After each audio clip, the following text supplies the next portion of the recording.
1483 kilometre की ये दिल्ली जो है। यार किलोमीटर में स्क्वायर छूट गया। लगता है कि स्पीच लिखने वालों ने ठीक से ब्रीफ नहीं किया इनको। इनके लिखने वालों ने भले ही ब्रीफ ना किया हो, लेकिन किसी ने क्या खूब लिखा है कि अकीदतें हो तो इंसान पूज लेता है, कभी मकाम इबादत, कभी जमीन का टुकड़ा और कभी सफेद उल्लू। अरे यार लगे अपनी हेडलाइन प्लग करने। अरे पहले शेर तो यहाँ पर समझाने दीजिए पूरा। समझाइए यार। तो मैं कहना ये चाह रहा था कि इंसान को भरोसा हो तो इस भरोसे के सहारे वो मंदिर मस्जिद से लेकर जमीन के टुकड़े तक को भी पूज लेता है। हो गया हो तो शुरू करें। कीजिए शुरू।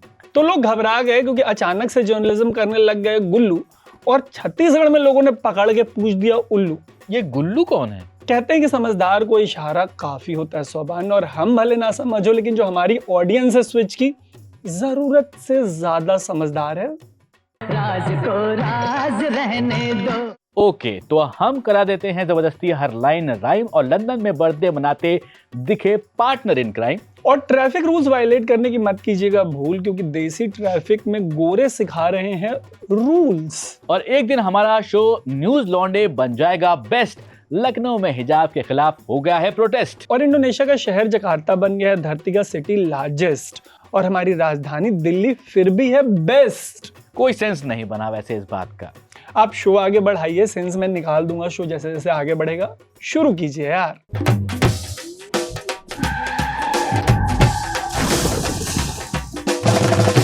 और अब खबरें विस्तार से, और विस्तार भी कोई छोटा मोटा नहीं है। छत्तीसगढ़ के बेमेतरा में एक सफेद उल्लू को भगवान विष्णु का वाहन गरुड़ मानकर गांव वालों ने पूज दिया है। उल्लू सदमे में है और इस निरीह प्राणी को समझ नहीं आ रहा कि आखिर उल्लू है कौन। वैसे हमारे देश में एक चीज की कोई कमी नहीं है, वो है आस्था।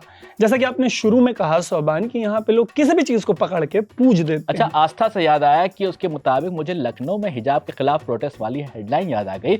सुनिए कि क्या कहा जा रहा है, फिर बात करेंगे कि क्या ही कहा जाए। हमारे बच्चे या बच्चियां कलावा, टीका या जनेऊ पहन के जाने वाले हैं, उनमें मुस्लिम टीचर्स जो है ऑब्जेक्शन पोज कर रहे हैं। और बुर्का पहन के जो उनके यहाँ से आती हैं उनके यहाँ तक नकाब रहता है। और अपने स्कूल कॉलेजेस में बैठकर वहाँ पे नकाब पहनकर एग्जाम देने से लेके सारा कुछ जो प्रक्रिया होती है उसमें वो नकाब नहीं उतारती है। एक असुरक्षा का प्रतीक ये भी है। क्या वो उचित है? यार उचित अनुचित का नहीं पता, लेकिन सरदार जी भगवा टीका लगा के बुरखे के खिलाफ प्रोटेस्ट कर रहे हैं। इस देश के रोम रोम से जो सेक्युलरिज्म है टपकता है भाई। यार टपकने से याद आई ये तस्वीर।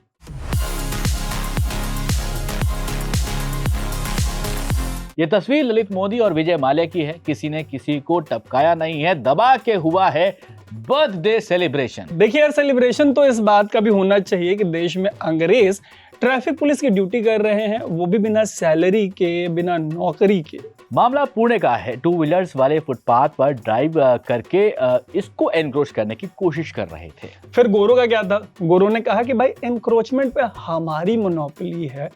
हमने अभी भी कई देशों को गुलाम बना रखा है, लेकिन तुम्हारे अपने प्यारे देश के फुटपाथ पे तुमको बाइक तक नहीं चलाने देंगे। वैसे तरुण, अच्छी बात यहाँ पर यह है कि गोरों के रोकने से ये रुक गए, और भले ही तकलीफ सहनी पड़ी हो लेकिन फुटपाथ की जगह सड़क पर ड्राइव करने को तैयार हो गए। क्या बात है। थैंक गॉड गोरे ट्रैफिक मैनर्स सिखाने की सफल कोशिश कर रहे हैं। अगर कोई देसी ट्रैफिक कांस्टेबल होता तो हमारी जनता सड़क, फुटपाथ इनकी तरह उस ट्रैफिक कांस्टेबल के साथ भी कोई भेदभाव नहीं करती, मतलब चढ़ा देती बाइक। और इसी को ध्यान में रखते हुए गोरों के लिए भी मनरेगा जैसे एक कार्यक्रम को जो है लेकर आना चाहिए, गोरा रोजगार गारंटी योजना।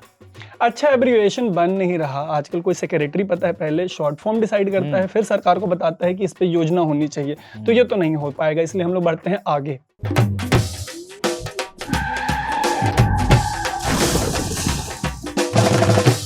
गोरों के बाद लौटते हैं ग्लोबल साउथ की तरफ, क्योंकि इंडोनेशिया की राजधानी जकार्ता ऑफिशियली बन गया है दुनिया का सबसे बड़ा शहर।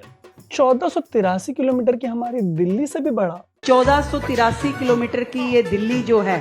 खैर, खबर ये भी है कि ये शहर इटली के वेनिस से भी तेजी से डूब रहा है। बताइए भला, यहाँ पर राजधानी डूब रही है और हमारे यहाँ लोग एयर पोल्यूशन की शिकायत करते रहते हैं। शुक्र कीजिए कि कम से कम घुट घुट के मरने के लिए आपकी जमीन तो सलामत बची हुई क्या है। बात कही है। सलामती की बात यह है कि पहली बार कोई एचआर माफी मांगते दिखाई मेरे भाई। आपको कोल्ड प्ले का वो कॉन्सर्ट याद होगा, इसमें सीईओ और एचआर एग्जीक्यूटिव जो क्रिस्टीन कैबोट थी, वो किस कैंप पर उनको देख लिया गया। अब जाके पहली बार क्रिस्टीन ने चुप्पी तोड़ी है और उनका कहना है कि वो बहुत शर्मिंदा है जो हुआ था उसको लेके, मतलब अच्छा, ओके, हाँ।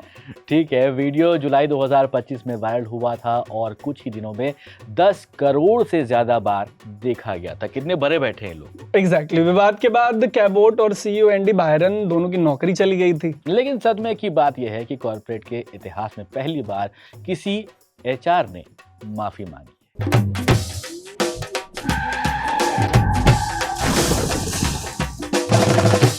और बिना माफी के साथ हम आपको कुछ दिखाना चाहेंगे।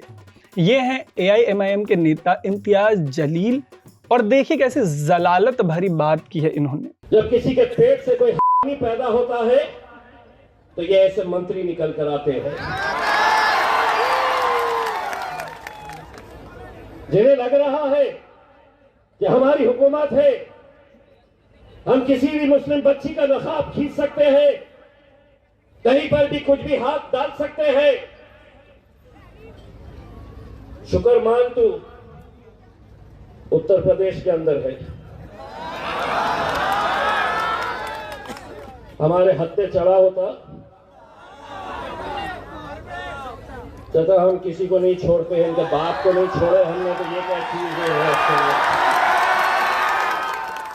बात शुरू होकर दूर तक ऐसे निकली कि नीतीश कुमार ने एक आयुष डॉक्टर का हिजाब खींच दिया था। घटना के बाद एक महिला को अपमानित किए जाने पर विवाद हुआ तो यूपी के संजय निषाद ने महिलाओं के सम्मान में एक क्रांतिकारी बयान दे दिया।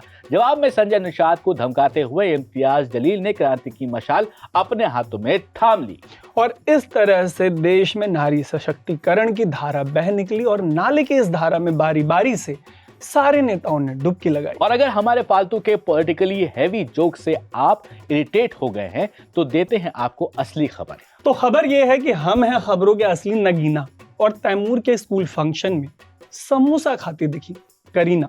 This is what Kareena Kapoor is doing at the school play, eating a samosa. For all you people who think that she's on a diet, this is what she's eating. A big samosa. और हमारे इस अंदाज पर कहीं आप हो न जाए फिदा, इसलिए अभी के लिए लेते हैं आपसे अलविदा। मेरा नाम है सोबान, मेरा नाम है तरुण, और आप देख रहे हैं द न्यूज लॉन्डे।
1483 किलोमीटर की ये दिल्ली जो है ये क्या हो गया?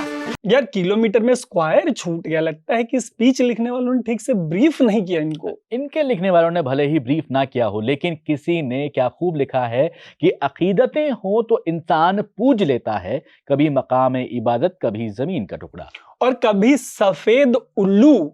अरे यार लगे अपनी हेडलाइन प्लग करने। अरे पहले शेर तो यहाँ पर समझाने दीजिए पूरा। समझाइए यार। तो मैं कहना ये चाह रहा था कि इंसान को भरोसा हो तो इस भरोसे के सहारे वो मंदिर मस्जिद से लेकर जमीन के टुकड़े तक को भी पूज लेता है। हो गया हो तो शुरू करें। कीजिए शुरू। तो लोग घबरा गए क्योंकि अचानक से जर्नलिज्म करने लग गए गुल्लू, और छत्तीसगढ़ में लोगों ने पकड़ के पूछ दिया उल्लू। ये गुल्लू कौन है? कहते हैं कि समझदार को इशारा काफी होता है सोबान, और हम भले ना समझो लेकिन जो हमारी ऑडियंस है स्विच की जरूरत से ज्यादा समझदार है। राज को राज रहने दो।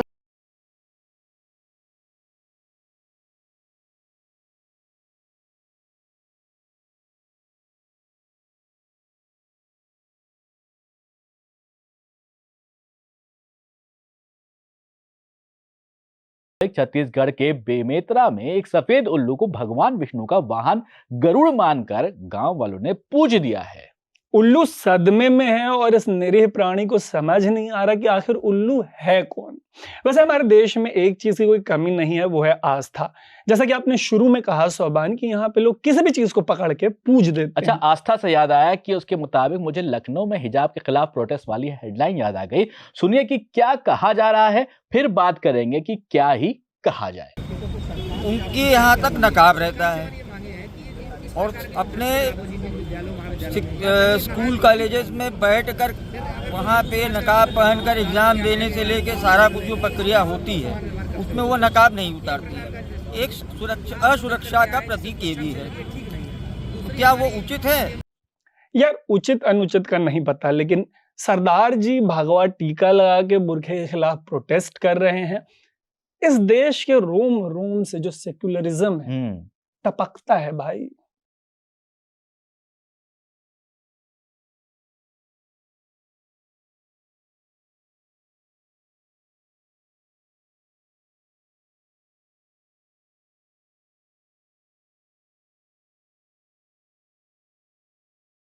यार टपकने से याद आई ये तस्वीर।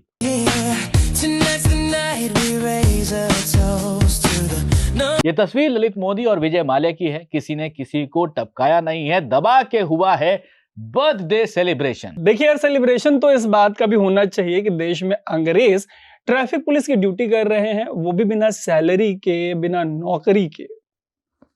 मामला पुणे का है। टू व्हीलर्स वाले फुटपाथ पर ड्राइव करके इसको एनक्रोच करने की कोशिश कर रहे थे। फिर गोरों का क्या था? गोरों ने कहा कि भाई एनक्रोचमेंट पे हमारी मोनोपोली है, हमने अभी भी कई देशों को गुलाम बना रखा है, लेकिन तुम्हारे अपने प्यारे देश के फुटपाथ पे तुमको बाइक तक नहीं चलाने देंगे। वैसे तरुण, अच्छी बात यहाँ पर यह है कि गोरों के रोकने से ये रुक गए और भले ही तकलीफ सहनी पड़ी हो, लेकिन फुटपाथ की जगह सड़क पर ड्राइव करने को तैयार हो गए। क्या बात है।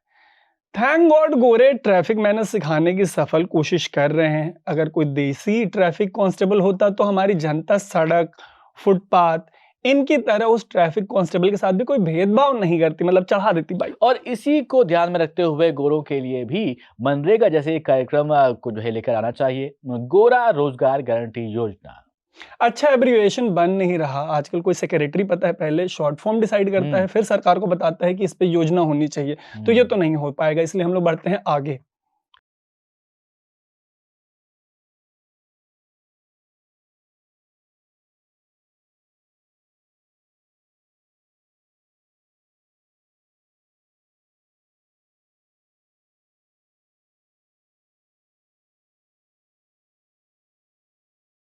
₹1483 किलोमीटर की ये दिल्ली जो है। गोरों के बाद लौटते हैं ग्लोबल साउथ की तरफ, क्योंकि इंडोनेशिया की राजधानी जकार्ता ऑफिशियली बन गया है दुनिया का सबसे बड़ा शहर। 1483 किलोमीटर की हमारी दिल्ली से भी बड़ा। 1483 किलोमीटर की ये दिल्ली जो है। खैर, खबर यह भी है कि यह शहर इटली के वेनिस से भी तेजी से डूब रहा है। बताइए भला, यहाँ पर राजधानी डूब रही है और हमारे यहाँ लोग एयर पोल्यूशन की शिकायत करते रहते हैं। शुक्र कीजिए कि कम से कम घुट घुट के मरने के लिए आपकी जमीन तो सलामत बची हुई क्या है। बात कही है।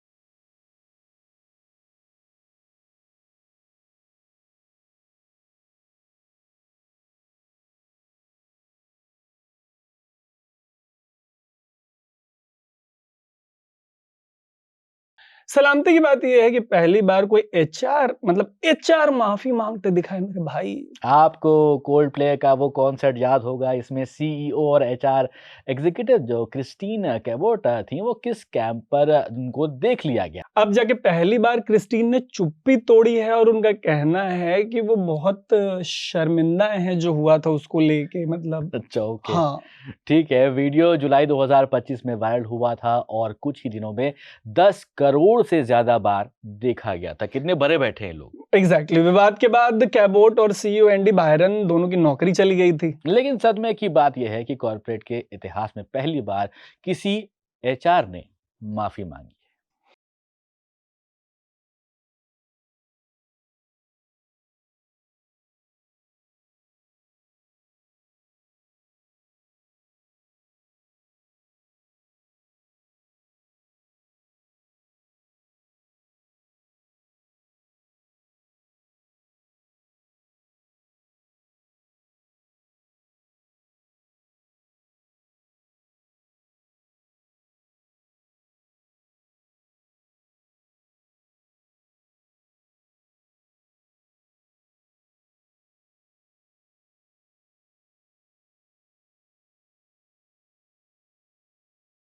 जब किसी के पेट से कोई हरामी पैदा होता है तो ये ऐसे मंत्री निकल कर आते हैं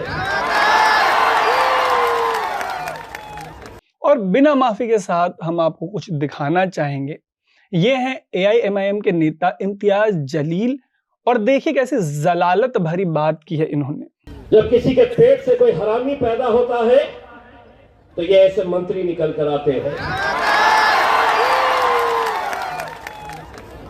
जिन्हें लग रहा है कि हमारी हुकूमत है, हम किसी भी मुस्लिम बच्ची का नकाब खींच सकते हैं, कहीं पर भी कुछ भी हाथ डाल सकते हैं।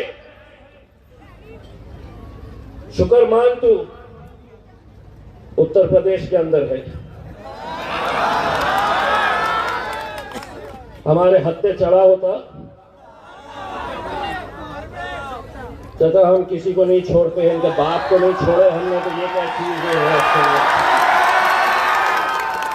बात शुरू होकर दूर तक ऐसे निकली कि नीतीश कुमार ने एक आयुष डॉक्टर का हिजाब खींच दिया था। घटना के बाद एक महिला को अपमानित किए जाने पर विवाद हुआ तो यूपी के संजय निषाद ने महिलाओं के सम्मान में एक क्रांतिकारी बयान दे दिया। जवाब में संजय निषाद को धमकाते हुए इम्तियाज जलील ने क्रांति की मशाल अपने हाथों में थाम ली और इस तरह से देश में नारी सशक्तिकरण की धारा बह निकली और नाले की इस धारा में बारी बारी से सारे नेताओं ने डुबकी लगाई।